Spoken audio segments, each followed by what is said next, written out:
Hey guys, so I'm gonna ink this young Oona piece that I've got here. Uh, Trying something different. I'm gonna film this vertically instead of horizontally because it's 11 by 17 page. And hopefully you'll see things a little bit easier. So I did this in my sketchbook and I then printed it out on just a regular 11 by 17 paper to go ahead and watercolor it. Just gonna start inking with this Karatuke brush. It's a brush pen. I really love it because I can fill the ink myself. Put in what I want in there. Gonna try some different stuff this time. I'm going to ink some of this, the quill pen, the G pen. I got a nib of recently, or a bunch of them, and I like them. They're challenging. I think I can only use them under certain circumstances for finer details, like the chainmail, but we'll see. Just gonna go right into inking here. Light's going to be generally coming from above, so that means a lot of my line work is going to go from thin at the top to thicker towards the bottom. So basically, vertical lines will go from like thin to thick, because the light's coming from up here, so it's going to get darker as it goes down. And then the horizontal lines are generally going to be thicker.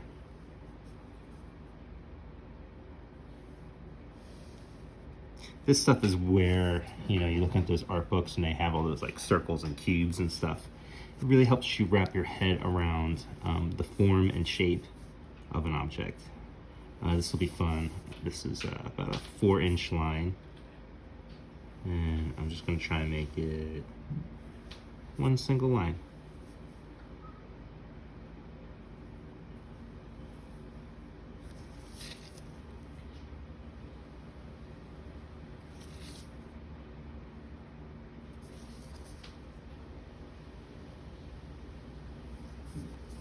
There we go.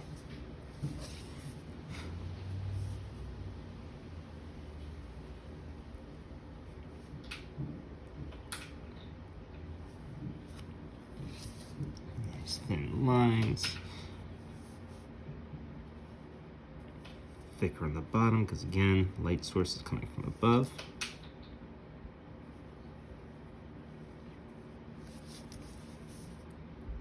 Thicker down here because light sources from up there. Thinner up here.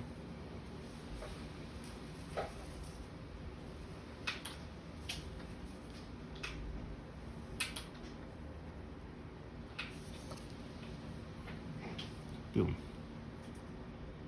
I think I'll actually use a pen on some of these finer lines in here.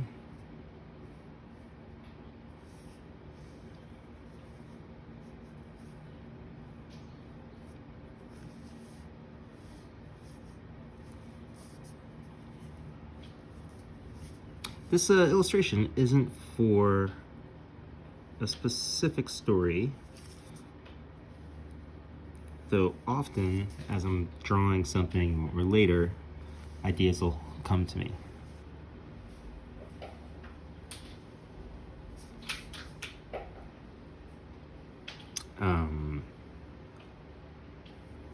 Like there's a dragon in here and I have no plans for dragons in the Afterrealm. Not anything major anyway. Maybe in time, but initially I'm going to stay away from it because, they're kind of everywhere.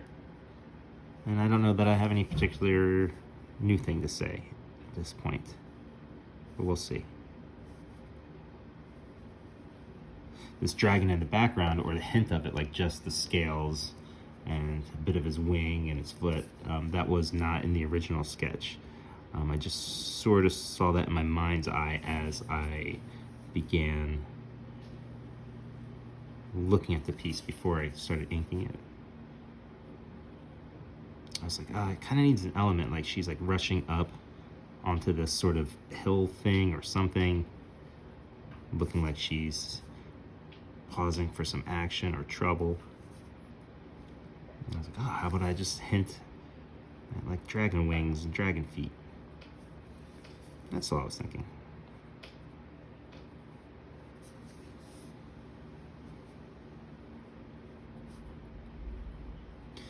One of my favorite things about the After Realm is that it is what I call a discovery book.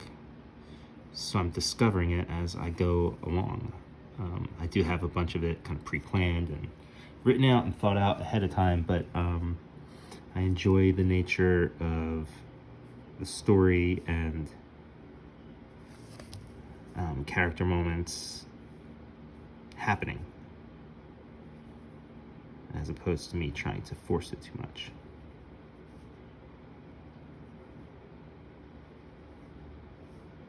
And I can kind of do that because it is a creator-owned book, so if something drags out too long or doesn't have the right kind of act structure that you would expect from like a regular comic, I can kind of get away with it, you know? It's forgivable. Just a different genre. That doesn't mean any less quality or anything. It's just different because you know you're getting this specifically for me. This isn't like a book that has to maintain a special kind of branding from it or anything, you know, from the company. Nothing wrong with that. That's just the way it works. So yeah, there's just a whole other level of expectation is the wrong word. I don't know. Maybe that's fine. There's a different level of expectation. And this is gonna be a nice, fun, long line here. Man, one of these days what I wanna do is just lay down a ruler and just challenge people, like how long of a straight line can you do with a brush? How much of a curved line? This is only about 5.5 inches. It's not big. Let's see how this looks. I'm gonna, instead of starting from here and going that way, no, I'm gonna go this way. This is one of the reasons why I wear a glove. It just makes the movement smoother. Although I'm gonna tap it on the side over here.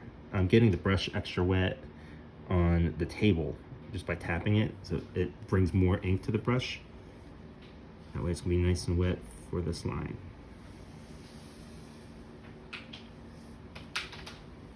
I like the little dry brush effect there.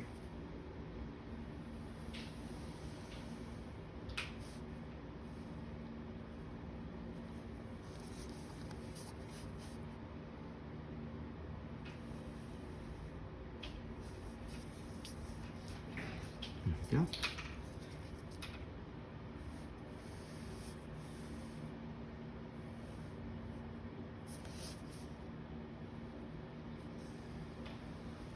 This is fun. I like the way this is turning out.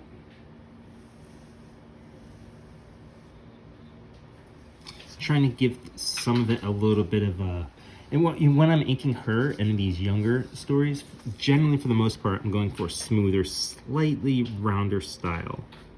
And I said slightly because I'm trying to do these little things here. It's not quite a sharp edge like you see in some of my other stuff, or it's not too abstract. It just insinuates just a little bit of a sharper turn than a normal piece of fabric would take. I like some abstractness in my work, you know.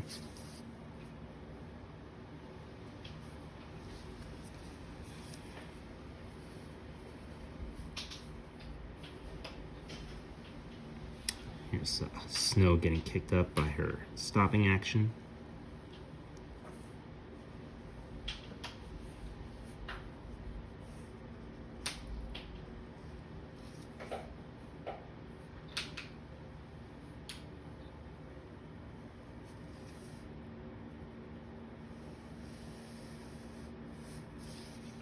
What was I saying about the lines? I don't know if I finished my thought about taking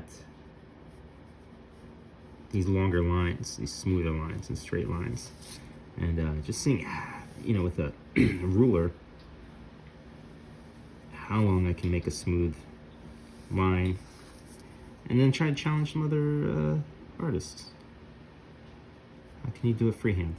'Cause I think these skills are particularly important as we work more and more digitally. You should be in touch with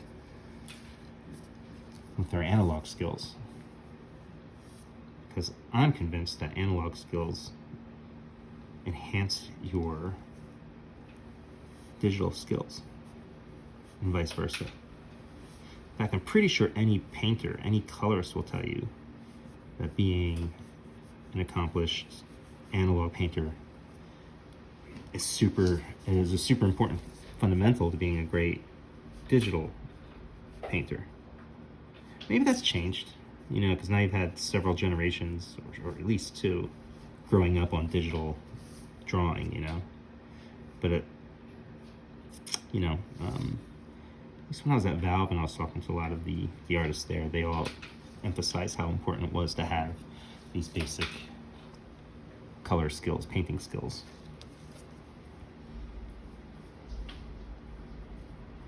Man, that was a great experience. Took a big chance to go work at Valve, kind of step away from comics for a little bit, or at least not make it my main focus, to work at the video game company. We worked on Team Fortress, did a lot of Team Fortress comics, worked on Left 4 Dead a lot. We did our Left 4 Dead comics, but I also worked on the video game some. Designed stuff for Portal 2. In fact, that cover for Portal 2, I helped design, along with, it was finished by Jeremy Bennett, amazing artist who I'm always been in complete awe of. And really like as a human being. He's a great guy. He took my concept and expanded on it. But I'm still super proud that, my fingerprints on that cover for one of the most amazing video games of all time. And then I was let go. But that's okay. It was time for me to go anyway.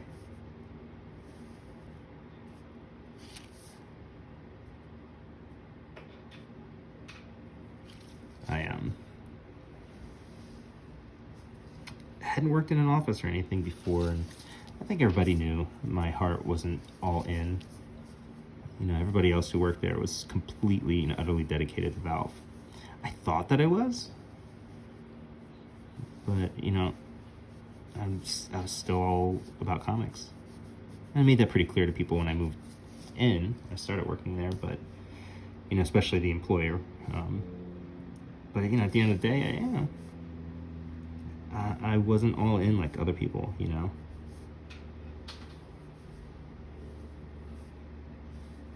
can't serve two masters. I tried. I tried a little too hard. There was a lot of drinking in those days. There's a lot of social drinking, a lot of private drinking. A lot of it just kind of came from the pressures of, I was doing some insane stuff. I was working at Valve full time, so I'd come in about 9, leave around 5, sometimes earlier, sometimes later. It was a great place to work. But I'd go home, then I'd start my second full-time work day. Drawing Powers, or Rapture, or Mice Templar. I'd be up till 11 at night after, getting up 9 in the morning, working 9 to 5, all that. So yeah, I became a functioning alcoholic. I don't mean to laugh, because there's alcoholism in my family and stuff, and it was important to check myself really quick, and I did. I had to stop drinking for a while to make sure I was okay. I don't really drink now anymore. That was a tangent.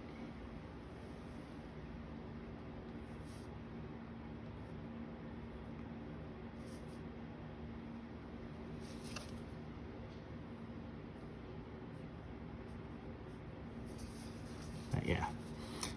Valve days were great. I learned so much there. I got to work with all these amazing artists. It's where I learned how to work digitally. My buddy Bay Rate sat me down with Cintiq for the first time. It took me hours to do my first drawing, but I did it. And that was the beginning of a journey. I wish I could have learned more stuff when I was there. But the well was pretty deep, man. Like, you practically had to be a programmer to just open a program there. At least for me. I mean, I was a Luddite, and I also just didn't have a lot of work experience with computers and anything like that, any 3D equipment and stuff. Okay, hold on. Hey there, and I'm back. A little break.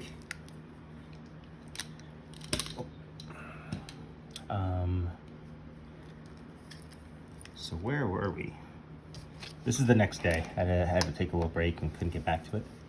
So, time travel. So this is what I typically do in the mornings. I just get right to work. I don't do too much warm-up sketches and stuff. Not that I shouldn't, you know, I mean, I'd probably be better off if I did. But typically I just start getting right into it. Although a lot of times in the morning, I guess I'm kind of warming up because I'll be using like my iPad to do some like really simple inking and cleaning up. So one of the things I wanted to do is to just make her eyes a little bit more surprised or in awe, because it is a dragon flying over her head, or some sort of big giant creature.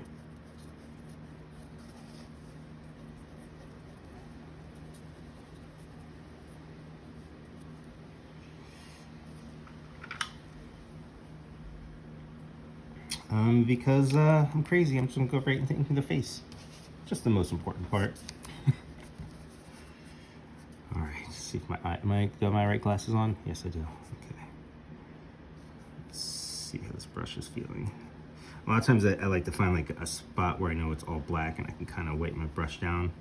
But I like to see that on like a white section because it's easier to see exactly how my ink is flowing.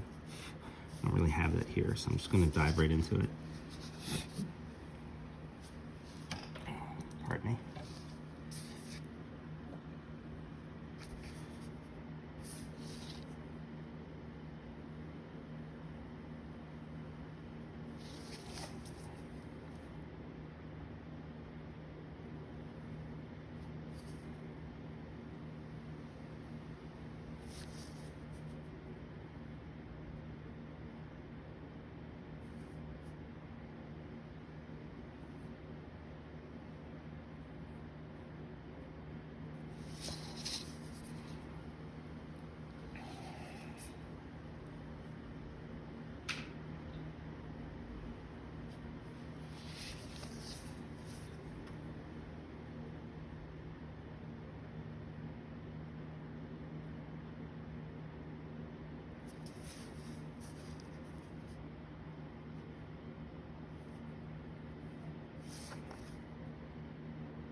Ugh. Yeah, I don't like the way that ended up there. This section of the hair should be like really thin because it's so light on your head. You know, it's usually pretty fine hairs that are there, and that line work is just too thick, so I'll end up fixing it in Photoshop. That probably would have been a really good spot to use this quill pen on. In fact, I'm going to keep some of the details on the ear nice and vague so I can finish it up with that quill. I'm also going to add a little hair right here coming across her face. I think it needs that.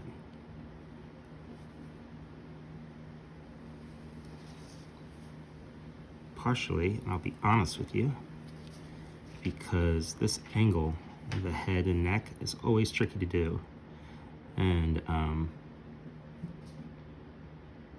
yeah, it's just tricky. There's kind of ways to get into it, but it's complicated. So anyway, adding this to it helps kind of cover up the sort of odd angle, because I'm really looking up at her enough. I shouldn't see this section of her jawline. But, you know, this is line work, and it's cartoony, it's abstract, so it works. But in my mind's eye, I also know that it's not technically correct. So adding this helps to sort of distort the area and takes your mind's eye away from like, oh, there's something about the angle there that's a little off. And that's what's great about art is you create an illusion and you sell it.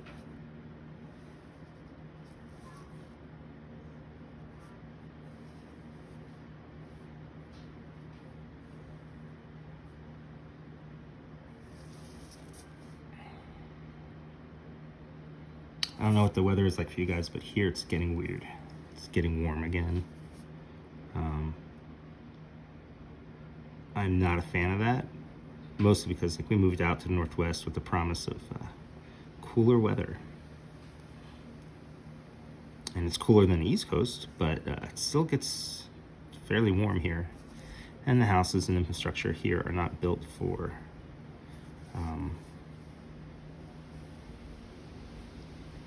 heat above, say, 80, 81 degrees.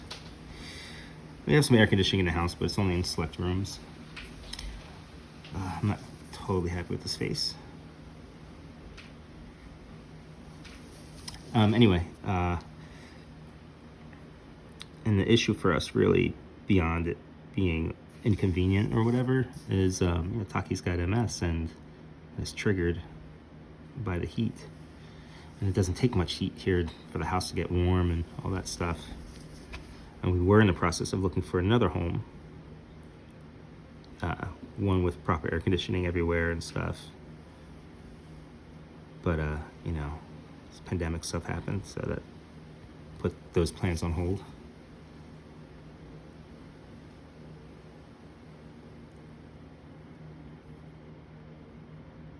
But that means as it's getting warmer, we're going to be stuck in 2 rooms of our home. The only 2 with air conditioning in them.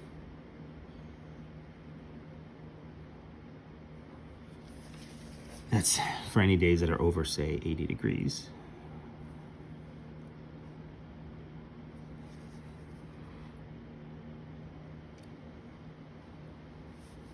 I'm going to give this face a B+.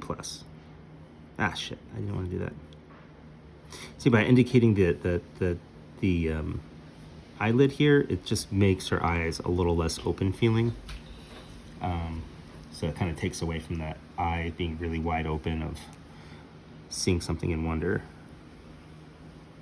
I'm gonna touch it up a little bit in Photoshop or Clip Studio, which is fine.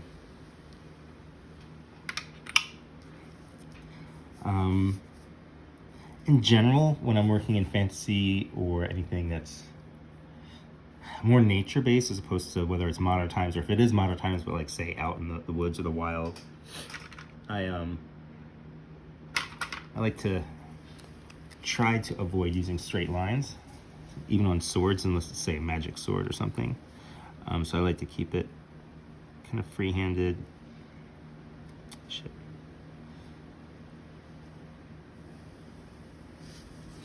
Maybe this is why people do warm-ups, right? See, that line is just so off, but now I'm gonna have to like just incorporate it into the design of the sword. So that will just go in there.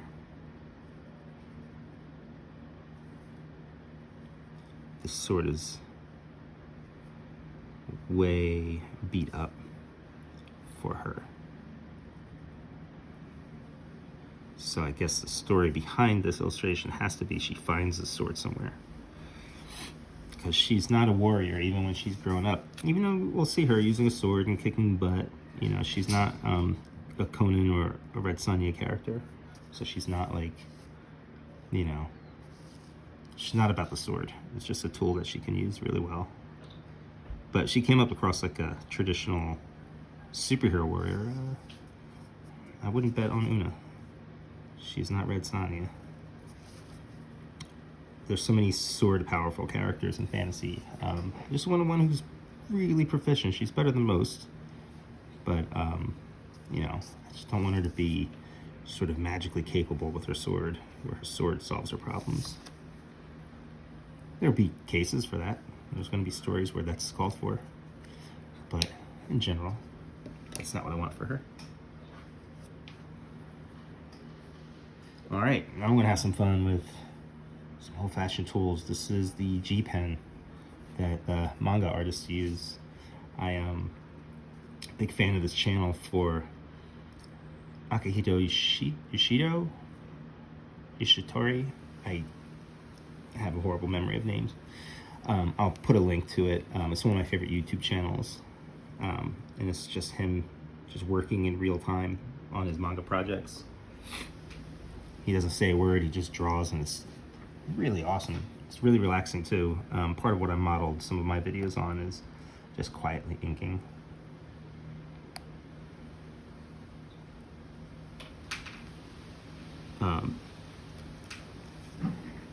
Anyway, yeah, I'll put a link in there. Let's see if you dig it. I'm trying to think about. I'm not super used to working with these pens yet, so I'm still kind of feeling my way around and experimenting. So let's see how this goes.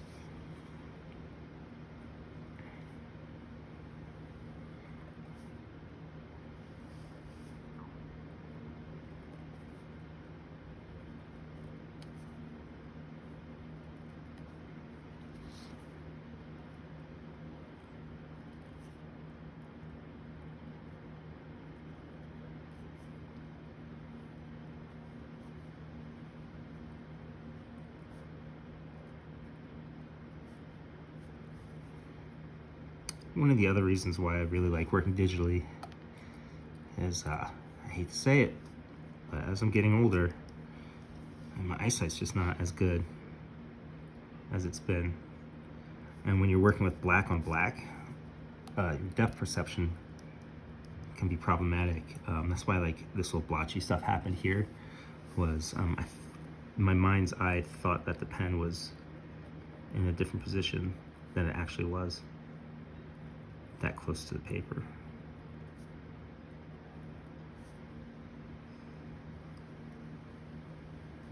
Feels like I'm always way more successful with these pens when I'm trying them out as opposed to when I'm actually using them. But I'm gonna guess that's just, practice. It always kind of cracks me up when people ask me like questions about my line of work. Oh wow, how does your hand so steady? Well, decades of practice. And I guess that's probably true with using a tool like this. It just takes practice.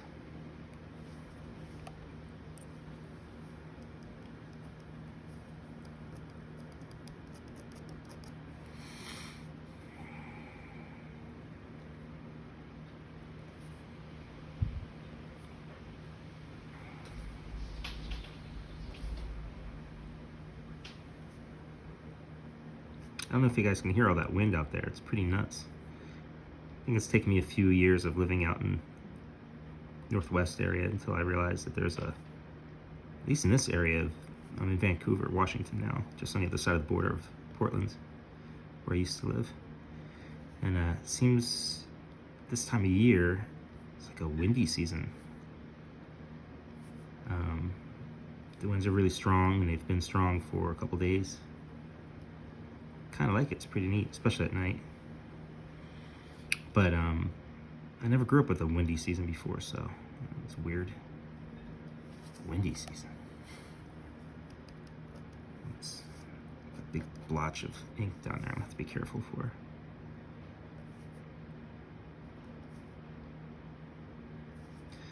One of the other little things I don't miss about working digitally, traditionally, is waiting for ink to dry. Or finding out that ink didn't dry nearly as much as you thought that it did when you start erasing. You get a big old smear.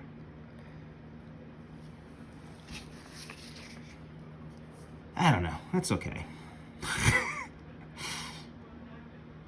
for what I want it in my mind's eye, it's okay.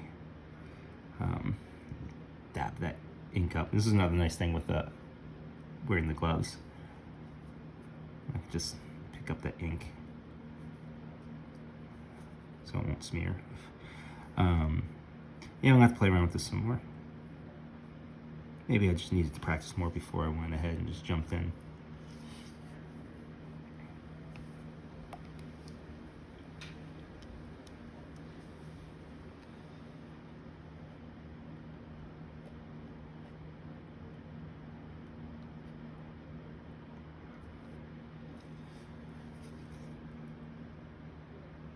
Pretty cool.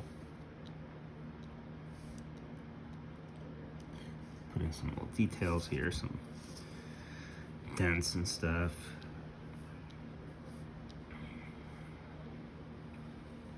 Now the only problem with that is all these little lines, man, they're gonna take forever to dry. Like I could just look in the, I don't know if I'm picking up the shininess of the ink. I mean, you see how long ago I worked on the chainmail or plate mail and it's still like wet.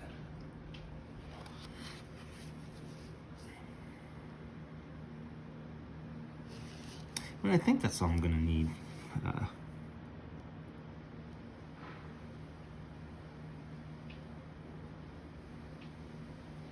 we go. Yeah, I just gotta play with these pens more. I need more practice. But when I saw Akahito using these, I loved particularly how they brought small details to life. Some mechanical stuff, these small details on jewelry and a watch or something like that, and it just got more depth and variation out of it than I can get out of my typical pens and stuff that I'm using.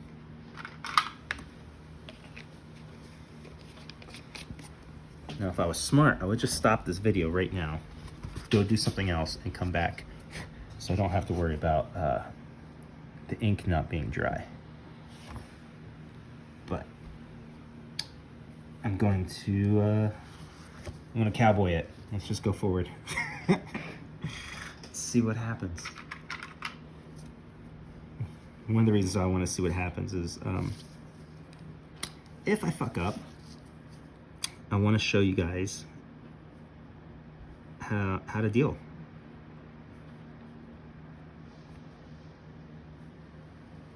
You know, I make a lot of mistakes. I hear a lot of people, artists, especially if they're not published yet or if they just started publishing, you know, you've got a lot of doubts. Doubts about your work, doubts about the perception of it and stuff. You know, I hate to tell you, but that doesn't really go away. And when I hear those doubts, like people can't get their line work right, they can't just draw certain things right, and I feel like it holds them back. And I'm here to tell you, don't let your shortcomings hold you back from going forward. I mean, I just told you about, like, I'm not happy with this, and the eyes weren't quite right, and these things, but I'm gonna go with it, man, you know?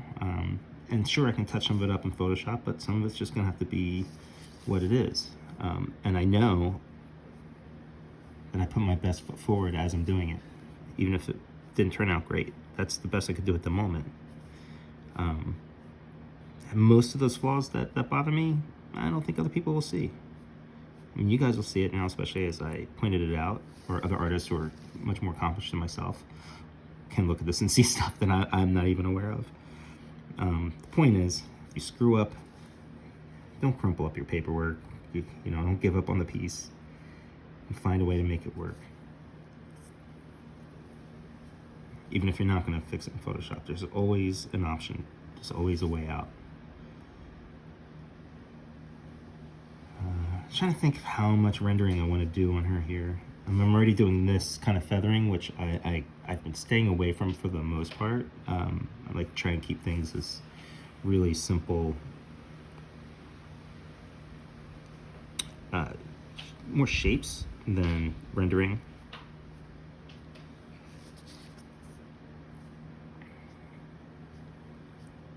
But looks like I've committed to doing some rendering on here, so let's go with it.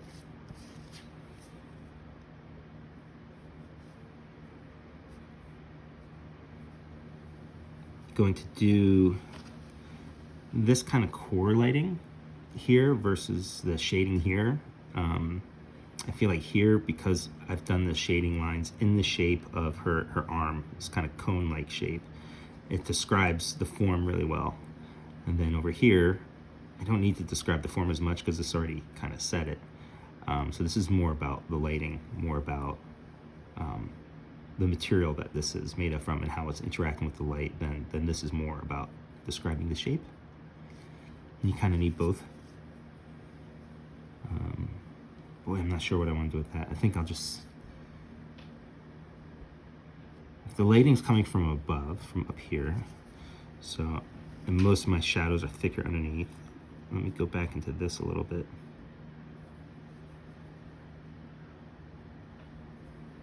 I also plan on doing something fun when I color this. She's going to be a darker tone because she's in the shadow of this thing, and I'll drop off a line workout in the dude, the dragon. I think that'll look good. We'll see.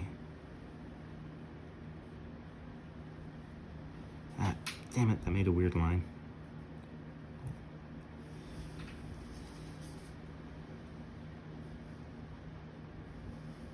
Shading there. I mean, I feel like other than some little rendering lines, she's done. Just keep it simple. Don't want to overdo it.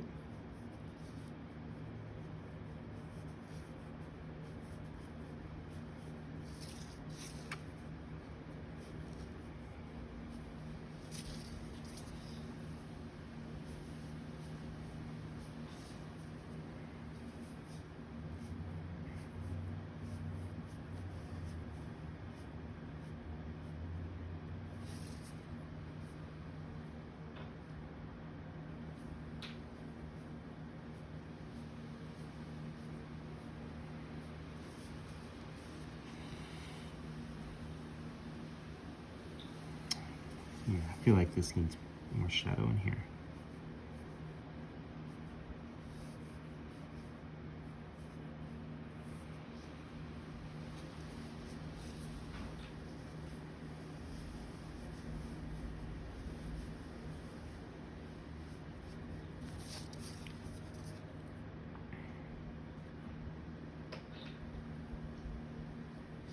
Yeah, so that channel, the Akahito's channel, I just absolutely love it.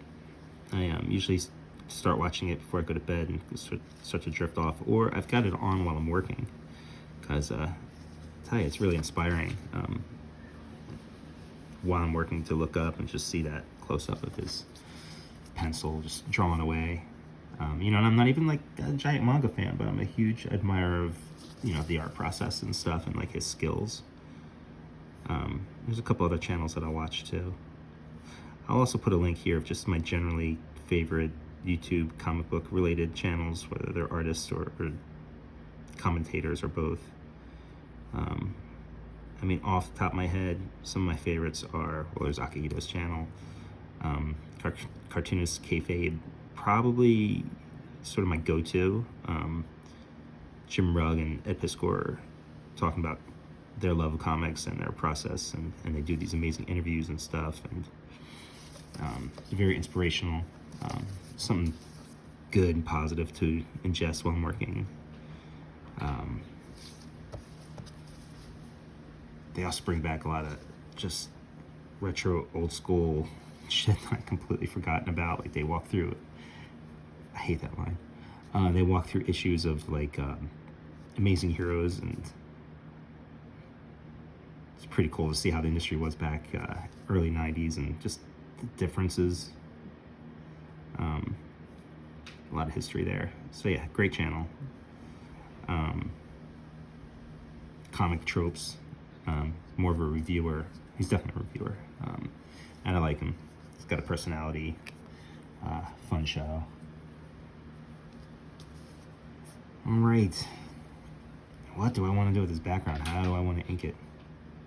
Am I going to torture myself and do it all with the G pen again? I think so. Or actually, instead of the G pen, I'm going to use just a good old-fashioned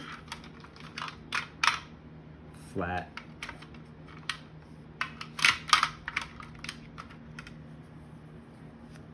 Pigma Micron, one of my favorite tools. And I'm going to do that because this dragon that's flying overhead is meant to be far into the background. So I'm going to have fun with the lines. I'm going to do this sort of light, slightly double-lined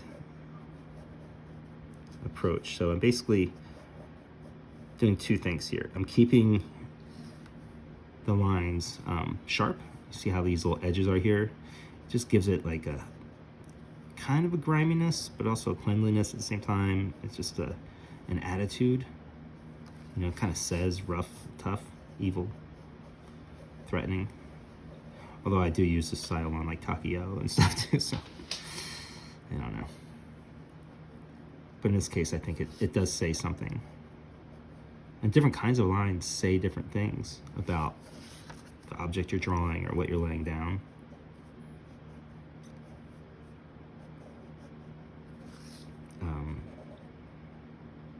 And doing these little very slight double lines, it gives a sense of like there's weight and depth there, but instead of being black, it's got like these open lines instead of being like heavier, thin to thick lines. It's just suggesting an area that your mind is going to fill in. Where should I start on these guys? I'll just start anywhere.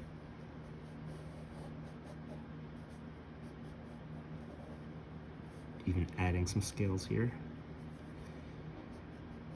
Keeping in mind, we're looking at the scales from the side here, so anytime there's an edge, it's going to be on the side that we're facing. I can still do like a little bit of the double line in here, but I want to make sure it's stronger there, like this.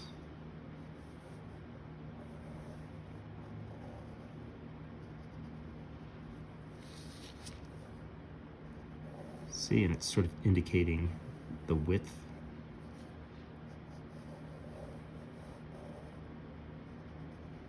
The width of the scales.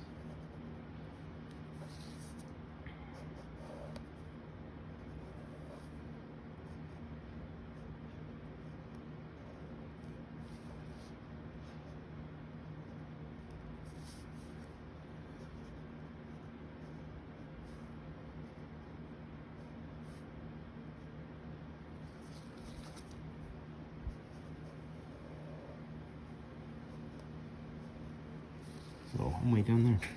Every now and then I gotta look over. The camera is like right next to basically my ear. And every now and then I'll look over and realize I'm like way down the bottom, way over to the edge.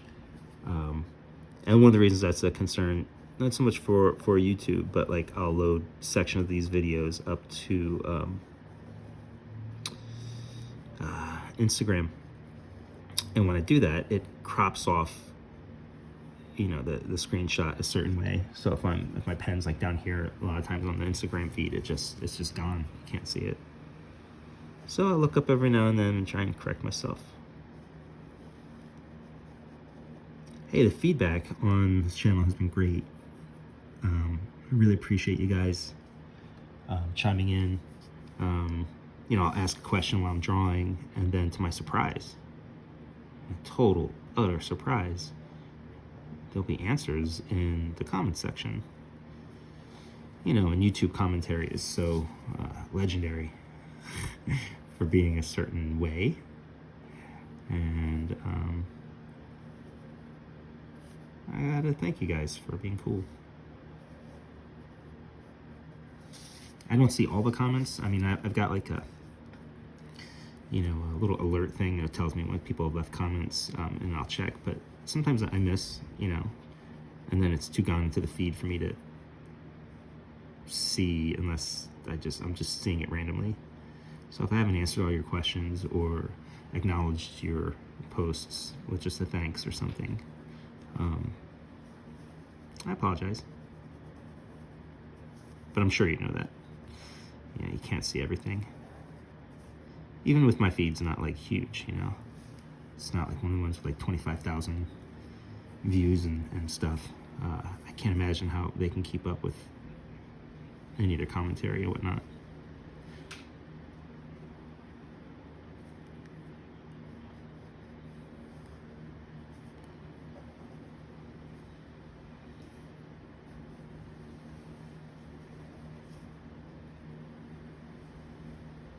Sorry, my glasses bumped the camera.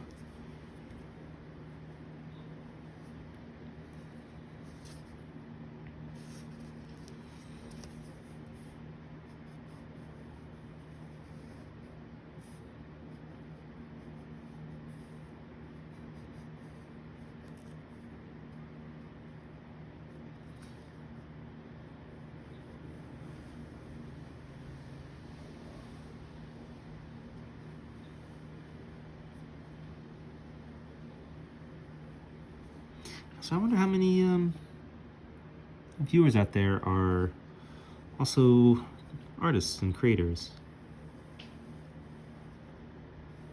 Like, some people are watching this just because they like my work, and thank you. Seriously. And then some are artists and writers. And yeah, just wondering. Let me know. And feel free to leave a link to your YouTube channel or your page or whatever, if you can. I'm not offended by that kind of stuff, or little plugs for your own stuff. Just as long as you're cool about it.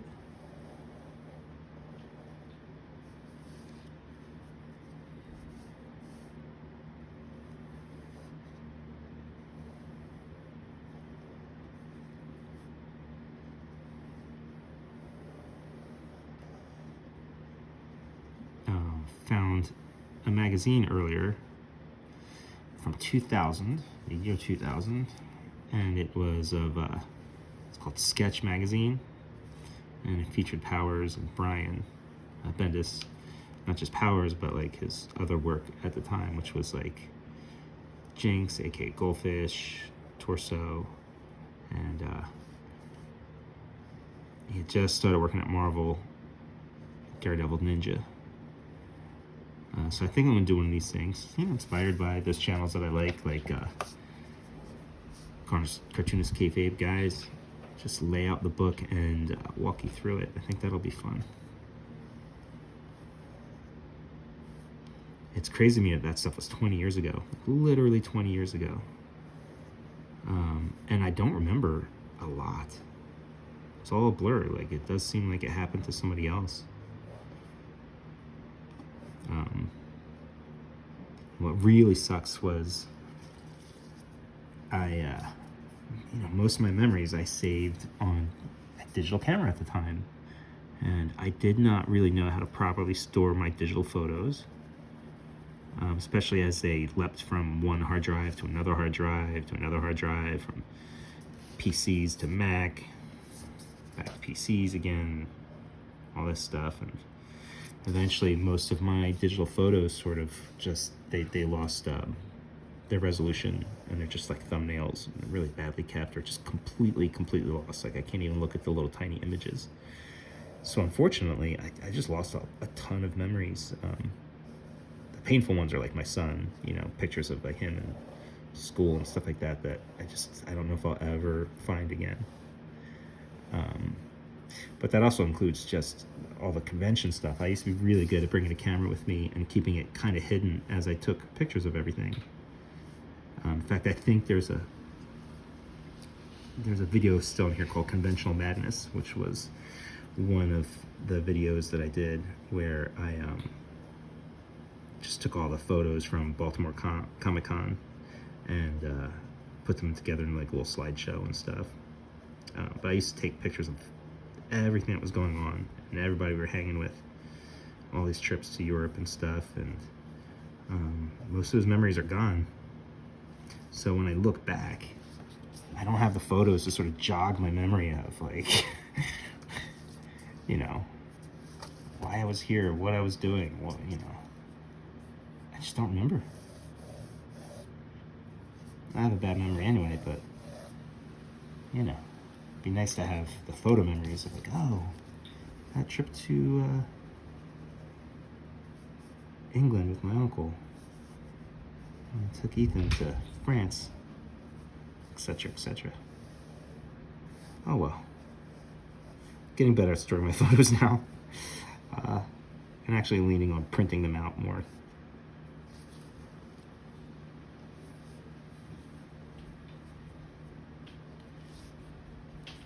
All right, so we got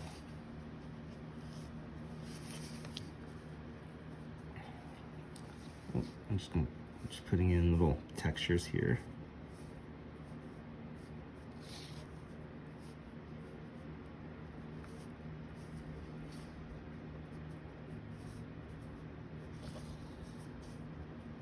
I feel like all these little texture lines, like they need to be more at the bottom because it would be dark over here as the scales are going away from us. So this is where I'm putting in more of the heavier, not heavy lines, but that's where I'm putting in more of the details of the rendering. All the noise you hear in the background is because it's really windy out. Like I said, the windy season. And I think we're done. And that's one of my favorite parts of drawing is sometimes I look at it and go, oh, look, it's finished. Take my glove off, let's do the erasing. And, well, actually, I'm not going to erase because it's still possible there's some wet ink on there somewhere. So what I'm going to do is I'll just post the finished piece, and I guess I'll do like a coloring of this one as well, coloring video. And I think that's it for now. Thanks for joining me, and check out the Kickstarter and the links below, and take care, guys. Bye.